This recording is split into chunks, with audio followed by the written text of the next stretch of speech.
नमस्कार, मैं हूं मनोज सैनी। आप देख रहे हैं दोपहर का दम। और जो खबर आज दम है, मतलब जिस खबर को लेकर सबसे ज्यादा चर्चा है, वो है महाराष्ट्र में होने वाले पंडित धीरेन्द्र शास्त्री के सत्संग कार्यक्रम के खिलाफ महाराष्ट्र कांग्रेस ने मोर्चा खोल दिया।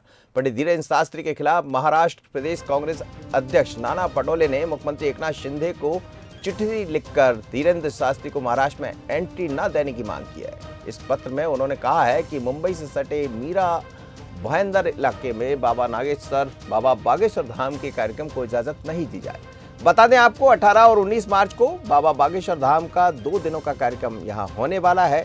नाना पटोले ने अपने पत्र में लिखा है कि महाराष्ट्र प्रगतिशील विचारों वाला राज्य है। ऐसे में अंधश्रद्धा फैलाने वाले और संत तुकाराम महाराज का अपमान करने वाले बाबा बागेश्वर के कार्यक्रम को इजाजत नहीं दी जानी चाहिए। अगर धीरेन्द्र शास्त्री के कार्यक्रम को इजाजत दी गई तो जनता को गुमराह कर उनके भावनाओं और श्रद्धा से खिलवाड़ होगा। मेरी विनती है कि ऐसे कार्यक्रम को इजाजत ना दें। और धीरेन्द्र शास्त्री के महाराष्ट्र जाने पर विवाद खड़ा हो गया है और इस विवाद के जरिए तमाम तरह की बातें सामने आ रही है। बड़ा सवाल ये भी है कि आखिर ऐसा क्यों?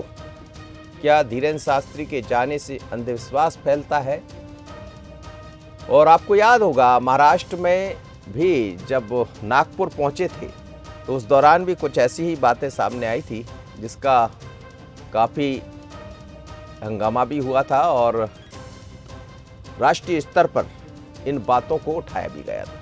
उसके बाद रायपुर में उन्होंने अपनी सफाई भी दी थी और ये दिखाया भी था कि जिसको करना मेरा इंटरव्यू ले ले, मैं दूध का दूध पानी का पानी कर दूंगा। और एक मंच से उन्होंने ये करके दिखाने का प्रयास भी किया था। लेकिन उसके बाद से अब उनको महाराष्ट्र जाना है 18-19 को। ऐसे में ये स्थितियां नजर आ रही। मेरे साथ 2 मेहमान जुड़ रहे हैं, समझते हैं। प्रताप भानु शर्मा जी है, पूर्व सांसद कांग्रेस के। नेहा बग्गा जी, भारतीय जनता पार्टी के प्रवक्ता। नेहा जी, सबसे पहले आपके पास, धीरेन्द्र शास्त्री जाने वाले हैं महाराष्ट्र। 18-19 तारीख को संत तुकाराम के कार्यक्रम उनका होना, आयोजन होना है। उसमें वो अपनी बात रखेंगे, धर्म को आगे बढ़ाने की बात कहेंगे। लेकिन ऐसे में कांग्रेस वहां आने से उनको रोकना चाहती है। क्या अंधविश्वास बढ़ता है? देखिए, महाराष्ट्र कांग्रेस के जो अध्यक्ष है मनोज जी, नाना पटोले, उन्होंने कुछ नया नहीं किया है। कांग्रेस पार्टी की तो नीति रही है सनातनियों को गालियां देना, हिंदुओं पर अपमानित करना, हिंदू टेररिज्म करना। और चुनाव आते आते जरूर ये फैंसी ड्रेस कंपटीशन में लिप्त हो जाते हैं। मंदिर मंदिर राहुल गांधी, प्रियंका गांधी, तमाम सारे कांग्रेस के नेता जाते हैं। उसी तारतम्य में आपने देखा कि मध्य प्रदेश में कमलनाथ जी भी गए थे बागेश्वर धाम और वहां पर जाके पंडित धीरेन्द्र शास्त्री जी से भी मिले, वहां पर दर्शन भी किए। पर एक बात बहुत स्पष्ट है कि अपने आकाओं को, गांधी परिवार को खुश करने के लिए हिंदुओं को अपमानित करना, उनसे घृणा करना कांग्रेस की रीति नीति रही है। क्योंकि आप याद करिए कि सोमनाथ में जब मंदिर में जीर्णोद्धार हो रहा था तो उसका विरोध जो है जवाहरलाल नेहरू जी ने किया था। सोनिया गांधी जी ने राम के अस्तित्व पर सवाल उठा दिया। राहुल गांधी विदेश जाकर कहते हैं कि हिंदुओं से खतरा है, टेररिस्ट से खतरा नहीं है। फिर बोको हरम कहने वाले सलमान खुर्शीद की पदोन्नति होती है। उसी प्रकार से दिग्विजय सिंह जी हमारे प्रदेश में है ही, जो हिंदुओं को आतंकवादी, टेररिस्ट और हिंदू टेररिज्म की टर्मिनोलॉजी करते हैं। तो ये कांग्रेस की परंपरा है। मुझे लगता है कि ये तो देश भी जाग चुका है और वो समझता है कि किस तरीके से ध्रुवीकरण करते हैं, किस तरीके से फैंसी ड्रेस में चुनाव आते ही पार्टिसिपेट करते हैं। और ये जनता भी बहुत अच्छे से समझती है। जी, प्रताप भानु शर्मा जी, आखिर क्यों? एक तरफ हम देखते हैं कि धीरेन्द्र शास्त्री जी के दरबार में कमलनाथ जी पहुंच जाते हैं। हालांकि मध्य प्रदेश और महाराष्ट्र में अंतर है।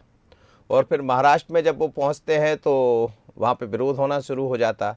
ऐसा क्यों? क्या कांग्रेस अलग अलग है? वहां की कांग्रेस अलग है, यहाँ की कांग्रेस अलग? ये देखिए मनोज जी, धार्मिक कार्य में कोई राजनीति बीच में नहीं लाना चाहिए।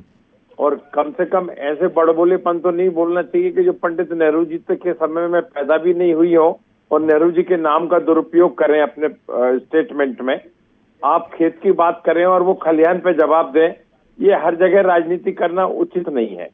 और पंडित धीरेन्द्र शास्त्री जी मध्य प्रदेश के एक अच्छे ख्याति प्राप्त कथावाचक हैं, एक अच्छे पंडित हैं और अच्छे विचार वो पूरे समाज में या जो उनके प्रति श्रद्धा भाव रखते हैं उसमें प्रचारित करते हैं। आमंत्रण पर जाते हैं, स्वयं वो कहीं नहीं जाते। कोई उनका श्रद्धा, उनके भक्त लोग हैं, उन्हें कोई बुलाते हैं तो वो अपने जाकर कथा वाचन भी करते हैं। और हनुमान जी की जो बागेश्वर धाम है जहाँ श्रद्धा भक्ति का है वहाँ सभी नतमस्तक हुए हैं जाके, चाहे कमलनाथ जी हो पूर्व मुख्यमंत्री, चाहे वर्तमान मुख्यमंत्री जी हो शिवराज सिंह, चाहे और भी राजनीतिक लोग हो, चाहे प्रताप भानु शर्मा को भी आवश्यकता होगी तो हम प्रणाम करेंगे जाके। ये तो व्यक्तिगत आस्था का प्रश्न है। ये तो नाना पटोले की आस्था नहीं है क्या? अब देखिए, नाना पटोले ने तो बुलाया नहीं है उनको, बुलाया दूसरे बॉम्बे में रहने वाले किसी धार्मिक संस्था ने, या उनने। नाना पटोले को इसमें बीच में फटे में पांव उलझाना ही नहीं चाहिए था। मैं उनके इनिशिएटिव से नहीं हूँ सहमत। आप बड़े पाक साहब है, बड़ी बात पटुता रखते हैं, सीधा बोलते। जी कहिए, अपनी बात कीजिए। नहीं, बात जो सच है वो कहना चाहिए। यदि किसी की आस्था का प्रश्न है, किसी समाज को, किसी धार्मिक संस्था को उन पर विश्वास है, या हमारे मध्य प्रदेश के वो अच्छे सिद्ध पुरुष हैं और अच्छा प्रवचन करते हैं, चाहे वो हो चाहे प्रदीप मिश्रा जी हो, इन सबका बहुत आदर है मध्य प्रदेश में। जी जी। इन पर किसी भी तरह का कोई विवाद नहीं करना चाहिए। यदि किसी चमत्कार पर आप विश्वास नहीं हो रहा तो मत करो विश्वास। वो कब थोप रहे हैं उनके ऊपर कि नहीं हम पर विश्वास करो। यदि आपको आस्था है, आप पे विश्वास है, तो आप उन्हें पूछो। नहीं पूछ रहे तो जिस पर विश्वास है उसकी पूजन करो, परंतु उसके उनको नीचा दिखाना या उनको किसी भी तरह से विवाद करना। प्रताप भानु शर्मा जी, कई बार ऐसे जो मुद्दे सब सामने आते हैं, जैसे आप कह रहे हैं, आपने बड़े खुलकर अपने विचार रख दिए, कमलनाथ जी वहां पहुंच जाते हैं, फिर ऐसे में दूसरे राज्य के नेता जिन नाना पटोले की हम बात कर रहे हैं, आपने भी कहा कि फटे में टांग नहीं डालना चाहिए, लेकिन कम से कम ऐसे मुद्दों पर राष्ट्रीय स्तर पर बात हो जाना चाहिए कि साहब एक तरफ राहुल गांधी जा रहे हैं, वो उनकी बात करते हैं, दूसरी तरफ कमलनाथ बात करते हैं, या बाकी कई नेता ऐसे हैं जो बागेश्वर धाम पहुंचते हैं, आपने कहा जरूरत पड़ेगी मैं भी जाऊंगा, तो इनको समझाइश नहीं दी जाती क्या? देखिए मनोज जी, पंडित धीरेन्द्र शास्त्री जी विदिशा ही पधार रहे हैं 7 अप्रैल को। अच्छा, 7 अप्रैल से 15 अप्रैल से उनकी यही कथा होगी, तो हम तो यही दर्शन कर लेंगे, आशीर्वाद ले लेंगे। जी जी। जरूरत होगी तो हम उनके बागेश्वर धाम भी चले जाएंगे। परंतु एक बात तो मान लीजिए कि हमारे सनातन धर्म इतना विशाल है और इतनी विविधता है। कोई हनुमान जी के भगत हैं, कोई राम जी के भगत हैं, कोई सीताराम के भगत हैं, हमारे राहुल गांधी जी भगवान शंकर जी के भगत हैं, हमारे कमलनाथ जी हनुमान जी के परम भगत हैं जी। तो ये विविधता हमारे सनातन धर्म में, हिंदू धर्म में हमको मिली हुई है। तो इस पर कोई विवाद नहीं करना चाहिए। नहीं करना चाहिए। नेहा बग्गा जी, वो तो आपके साथ खड़े प्रताप भानु शर्मा कह रहे हैं कि नहीं करना योग्य हो वही धर्म है। जी जी। नहीं, मुझे प्रसन्नता है कि प्रताप भानु जी ने जिस प्रकार से स्टैंड लिया और गांधी परिवार की विचारधारा को नकारने का काम किया है, हिंदुओं को जो लगातार अपमानित करते रहे, और नाना पटोले जी को जिस तरीके से आईना दिखाने का काम किया है, यही तो भारतीय जनता पार्टी की गांधी परिवार का सम्मान हो, खासतौर पर कांग्रेस पार्टी की विचारधारा रही है ध्रुवीकरण की। आपकी जो विचारधारा ये फैंसी हिंदू धर्म के पक्ष में रही है, सर्वधर्म समभाव के पक्ष में रही है। आप ठेकेदार नहीं हो हिंदू धर्म के। चाहिए। और मुझे बहुत अच्छा लगता है कि जब गोविंद सिंह जी नेता प्रतिपक्ष ने जिस प्रकार की भाषा का उपयोग पंडित धीरेन्द्र शास्त्री जी के लिए किया था, उस पर भी भानु प्रताप जी सामने आते, उसको कंडेम करते। मगर इनकी भी कुछ मजबूरियां हैं। अब यहाँ पर नेता प्रतिपक्ष, हमारी कोई मजबूरी नहीं है, हम बहुत साफ बोलते हैं। मजबूरी बस आज सम्मान कर रहे हैं, कल शायद इनकी भाषा में परिवर्तन हो जाए। नहीं, वो तो कह रहे हैं कि हम सम्मान करेंगे, हम तो जाएंगे उनको प्रणाम करने, हम तो जाएंगे प्रणाम करने। तो होना ही चाहिए, पर सिर्फ चुनाव देखकर नहीं होना चाहिए, क्योंकि कांग्रेस पार्टी की और गांधी परिवार की विचारधारा हम लोग के सामने है। और भानु प्रताप जी को तब भी ऑब्जेक्शन करना चाहिए था जब मध्य प्रदेश में ये सारा विवाद हुआ था, छत्तीसगढ़ से निकल कर आया। पूछते तो हम अपनी बात कहते, हम ऑब्जेक्शन क्यों करते? जी ने अपमानित करने वाले शब्दों का प्रयोग किया था, क्योंकि संतों का अपमान, संतों पर गोलियां चलाना, गौ भक्तों पर गोलियां चलाना, हिंदुओं को टेररिस्ट कहना, राम के अस्तित्व पर सवाल उठाना, ये तो कांग्रेस का इतिहास है। प्रताप भानु शर्मा कह रहे हैं फटे में टांग हम नहीं डालते, उन्होंने डाल दी फटे में टांग।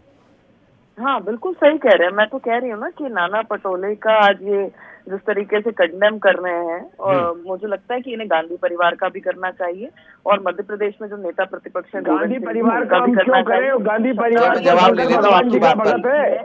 विचारधारा केदारनाथ धाम जहाँ पर राहुल गांधी होकर आए, वहाँ आपके प्रधानमंत्री नरेंद्र मोदी कभी नहीं गए, और उनको अपमानित करना। क्या जी, बोलिए प्रताप भानु शर्मा जी। नहीं, मैं ये कह रहा हूँ जो कैलाश भगवान शंकर भगवान जी के स्थान कैलाश पर्वत गए, वहाँ एक भी भाजपा का नेता नहीं गया। मानसरोवर न नरेंद्र मोदी गए। कितने शंकर भगवान के भगत है, ये कैसे हिंदू धर्म के कट्टर समर्थक है नेहा बग्गा, जो हिंदू में आस्था रखते हैं उन्हीं की बुराई करती हैं। ये किसकी तारीफ करेंगे, हमें तो यही समझ में नहीं आ रहा है। वो राहुल गांधी के बारे में बोल रही हैं, गांधी परिवार के बारे में बोलने का कोई इन्हें अधिकार नहीं है। जी नेहा जी। देखिए मनोज जी, ये मेरा प्रश्न है कि आप क्या सहमत हैं? गोविंद सिंह जी ने भी इस प्रकार की भाषा का उपयोग मध्य प्रदेश में किया था। आपके नेता प्रतिपक्ष हैं, वरिष्ठ नेता है कांग्रेस पार्टी के, कई विभिन्न पदों पर कांग्रेस के सुशोभित कर रहे हैं। तो एक बात बहुत स्पष्ट है कि कांग्रेस की मूल विचारधारा जो है वो हिंदुओं को अपमानित करने वाली है। तो नाना पटोले ने कुछ अलग नहीं किया, अपने आकाओं को प्रसन्न करने के लिए गांधी परिवार की विचारधारा को आगे बढ़ाने का काम किया है। पर ये साधु संतों का अपमान, हिंदुओं का अपमान, सनातनियों का अपमान अब जो है वो हिंदू धर्म प्रेमी जो है वो बर्दाश्त नहीं करेंगे। और ये तो ए के एंटनी की रिपोर्ट में आया था कि ध्रुवीकरण के लिए जिस तरीके से इन्होंने हिंदुओं को बार बार नकारा है, उसकी वजह से कांग्रेस का पतन हो रहा है। तो मध्य प्रदेश में मजबूरी हो सकती है। वो कह रहे हैं उन्होंने सुधार कर लिया, वो कह रहे हैं प्रताप भानु शर्मा जी कह रहे हैं। नेहा जी, मनोज जी ये विषय से हट के बात करती हैं हमेशा नेहा बग्गा। कहीं का ईंट कहीं का रोड़ा नेहा बग्गा ने अपने वक्तव्य में जोड़ा। जी जी, ये आपने नई लाइन जोड़ दी। और अरे अभियान जोड़ दी मैंने तुरंत में जी। ये क्या है? मैंने आप बात कर रहे हैं पटोले पर, आप बात कर रहे हैं पंडित धीरेन्द्र शास्त्री पर, वो बात कर रही है पता नहीं कहाँ की आसमानी सुल्तानी बातें ले आई हैं। डॉक्टर गोविंद अरे आप विषय पे बात करो ना, आप विषय सर पे सर क्यों बात करती हैं? प्रताप भानु शर्मा जी एक बात तो कह रही नेहा जी, इसको थोड़ा सा आप भी समझिए कि यदि गोविंद सिंह जी कुछ कहते हैं, कमलनाथ जी कुछ कहते हैं, तो ये बातों में परिवर्तन क्यों दिखाई देता? देखिए मनोज जी, सबकी मैं पहले भी कह चुका हूँ, सबकी अपनी अपनी आस्था के केंद्र होते हैं। जी कमलनाथ जी हनुमान जी के भगत हैं और बागेश्वर पंडित जी धीरेन्द्र शास्त्री जी भी भगवान हनुमान जी के भगत है। तो उस वजह से उनका मन में श्रद्धा भाव है। अब हो सकता है दुर्गा मैया के भगत हो हमारे प्रतिपक्ष नेता, हमारे पीताम्बरा पीठ के हो। इतनी विविधता है हिंदू संस्कार में, हिंदू धर्म में। चलिए सर, विविधताओं का देश है ये भारत, तो देश है और यहाँ सबकी अपनी परंपराएं, अपनी मान्यताएं हैं। लेकिन नाना पटोले ने जो कहा उससे इत्तेफाक नहीं रखते हैं प्रताप भानु शर्मा जी, नेहा बग्गा भी नहीं रखती, भारतीय जनता पार्टी भी नहीं रखती, रखेगी भी नहीं। लेकिन जिस तरह से महाराष्ट्र में धीरेन्द्र शास्त्री जी के पहुंचने के पहले जो विवाद खड़ा हो गया, जिसमें पत्र लिखा कांग्रेस ने, तो क्या हिंदू वर्सेस हिंदू ये नया विवाद खड़ा हो जाएगा और ये कांग्रेस की मुश्किलें बढ़ाएगा, क्योंकि कहने वाले नाना पटोले हैं जो वहाँ के कांग्रेस के अध्यक्ष हैं। और इसीलिए मध्य प्रदेश में जब ये बात पहुँचती है तो प्रताप भानु शर्मा जी मध्य प्रदेश के रहने वाले हैं, वो अपने तरह से अपनी बात करते हैं, कमलनाथ धीरेन्द्र शास्त्री जी के यहाँ चले जाते हैं। तो ये तमाम तरह की चीज़ें हैं, लेकिन निश्चित है ये विवाद और गर्माएगा। आप दोनों मेहमानों का बहुत धन्यवाद। आगे देखिए दोपहर के दम में बात छत्तीसगढ़ की होगी, और छत्तीसगढ़ में क्या है दोपहर के दम में, तो हम सीधे